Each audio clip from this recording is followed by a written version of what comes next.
Hey beautiful people, hope you all are doing very well today. Welcome back to the Young and Independent Show, where we discuss a variety of topics to help young folks live lives that are spiritually fulfilled, lives that are value added, lives that are less materialistic, and lives that are financially independent. I'm your host Sil, and today I want us to talk about a sensitive topic, which is life is what we make of it.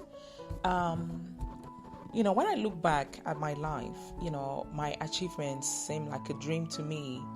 And sometimes I wonder, is the saying that God crowns efforts with success true or just a myth? And for me, I would say it is definitely true. A lot of times when I talk to folks who are not economically comfortable, what I tend to hear is blame. They throw 100% of the blame to other people. Do you know that my cousin who went to Germany, he has never sent me any money? Oh, my father never did this or that for me. And I just hear complaints, one or the other complaint. Oh, my neighbor is a witch. Oh, when we were growing up, my grandma cursed us, or that auntie or uncle in the village laid a curse on us. Oh, the government is so corrupt. It's because of them that there are no jobs, and so I can't work, and hence I am poor. And all these things, I just keep hearing people complaining. I guess the $1 million question, therefore, is I wonder. I've always pondered this question, like, why are some people successful and others are not? I've seen so many videos on YouTube which attempt to respond to these questions, but today I'll try to give my opinion on the matter. But before I do, I wanted us to talk about a conversation I had with a successful gentleman who is very, his name alone is his brand, and so you can understand the level of expertise that he has in our society and in his area of strength or profession. And what he said to me was that some are born greater, stronger, and more determined to succeed than others.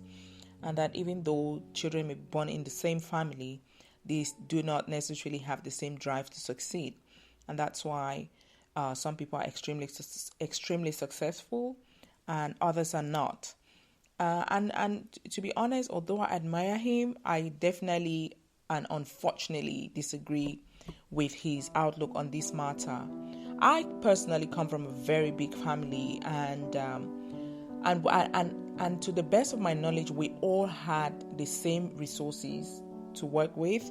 We all were exposed to the same opportunities, went to good boarding schools, had the same level of education, faced adversities and successes together. I mean, when I talk about adversities, I'm talking about the passing of my father and many other things that went through or that occurred in the family to have destabilized, the family union, or caused any sort of strife or hindered the ability to become somebody successful in life. And when I look around me, having said that, when I look around me, I see two sets of folk. I see lazy folk and I see hardworking folk. That's all I see, period. I don't see anything else. I've always said that it's not where you're coming from that really determines the success that you have in life. Although many times when you look at people who have been successful, they're usually people who are hungry, people who have come from destitute backgrounds and who have put their foot down and said, you know what, enough is enough. Life is survival of the fittest, and the responsibility lies with us. From a Christian point of view, I would say that we are all under, we're all God's children under the same umbrella, made in His image and likeness, and therefore our Father wants the best for us, And to even remotely think that some people, when God was forming us in our mother's wombs, as He said in the book of Jeremiah, He chose some people to become successful and chose some people to come into this world to be unsuccessful and to suffer, to go hungry and to die without making an impact, for me, it skates the very ethos of the Christian belief. God is love. And who, if God can make the lilies to smell so beautiful, if he can feed the birds in the sky, what more of his children? Us who look like him, us who represent his image, us who can worship him, us who can praise him. What more of us? I mean, the Bible says that if you do not worship God, he can raise the stones to worship him. So we who are his children are definitely bound to succeed. He said, ask me and you will receive. Knock on my door and I'll answer you. Seek me and you will find me. And from a philosophical point of view, I do believe that that the outcome of our lives really does depend on our philosophy. What is your philosophy about life? To some people, success just means that being able to get a bachelor's degree. To some others, success is, reaching the summit in education, becoming a professor. To others, having a house is the apex of success. To other people, being able to rent a house in a particular neighborhood, they've succeeded already. So it's all about our philosophies. There's a quote that I love, and I love it very dearly.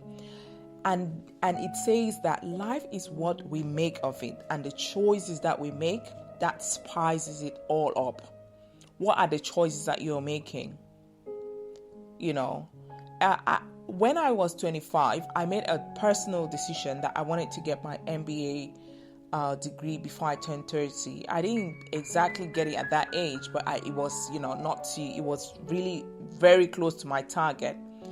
Many other people make different choices. What are your choices? You look at your own life and your own choices. Whatever you decide for your life, there will be good and bad consequences. A relative of mine once said to me that he doesn't care about going to school. He doesn't need a school degree, that he's going to make it in life without the school degree. He made his choice. Fast forward, he's riding motorbikes and he's very happy with that. What are your choices? I made a choice to go to school, and therefore I made the sacrifices necessary to be able to accomplish that goal that I had set for myself. And every other thing that happens, like a snowball effect of the choices that we make in life. Now, one thing I wanted to say before I end this podcast is this. Absolutely nothing good in life comes easy, and we have to understand that if you do not plant, there's no way that you are going to have the privilege of harvesting the fruit of your labor. What this means is that if you, in any way and by any means, are able to harvest fruits, you're definitely stealing from someone, or it's been given to you for free. And I doubt if there's any free lunch in the world in which we live in right now. Even in Africa, which was a very tight-knit community where people tended to share stuff with one another, it's no longer like that because of hardship. So whatever you want out of life, you need to understand that you have to plant the seed in order to harvest the reward. Making excuses and blaming others for facing hardship has never and will never be a solution to your problems. You can take it for free from me. Instead, what I recommend, it's my recommendation, you can take it or leave it. What I recommend is for you to look at your life. Okay, you've had a baby out of wedlock. It's happened. You are from a working family, you're a working class family. Oh, well, you're born into that family. No one chooses the family in which they're born. You were born in the village or in some crazy neighborhood. No one chooses where they're born. You're born handicapped. Well, it's you're born that way. There's nothing you can change about it. Life goes on. Life has to go on. There's this motivational speaker who's got so much money. I think his name is Nick. I don't know his surname, but his first name is Nick, and he's doing so well. This guy has no legs and no hands. He's got a beautiful wife and amazing children, and he's raking in millions of dollars just speaking to people around the world. If this guy doesn't motivate you, I don't know what will or who will. This is a guy who doesn't have legs and he doesn't have hands, but he's able to make so much money because he accepted who he was. If he stayed in a dark room complaining, oh God, why did you make me this way? Look, I look so ugly. I don't have hands. I don't have legs. I want to kill myself and all that. What would have happened to him? What? He won't have had any legacy. I won't even know his name. I won't have even known that he existed. What are you doing to change your circumstances? To get things right going forward and to change your life for the better, please focus on the things that you can do to improve your circumstances. There are so many free resources online and plenty of free help available for you. If only you will seek it, I guarantee that you will find it. If you look for it hard enough, you will. Start from somewhere. Start now. Start with what you have. Start from the floor, crawling with doubt, with anything. As long as you have breath in your lungs, you can change your life. You just need one decision. One decision. And everything will be different. We're all about financial independence because I believe that economic power is the best power that you can have, because it's going to set you up for a deep sense of worth and happiness beyond your imagination. You know why? Because you'll be able to do what you want to do, when you want to do it, with whom you want to do it, and how you want to do it. That said, I encourage you to follow us on Facebook. We share economic opportunities on there. It's Young and Independent People. That's the group name. If you go on Facebook and type on the search bar, Young and Independent People, you'll find us.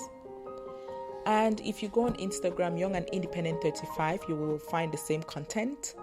You can also check out our YouTube channel where we post amazing stories and some life-changing content as well. Young and Independent. And I really do recommend for you to check out the website www.youngandindependent.com. Fantastic articles. Having said that, until next time, you take care. And please do not forget to share with all your loved ones.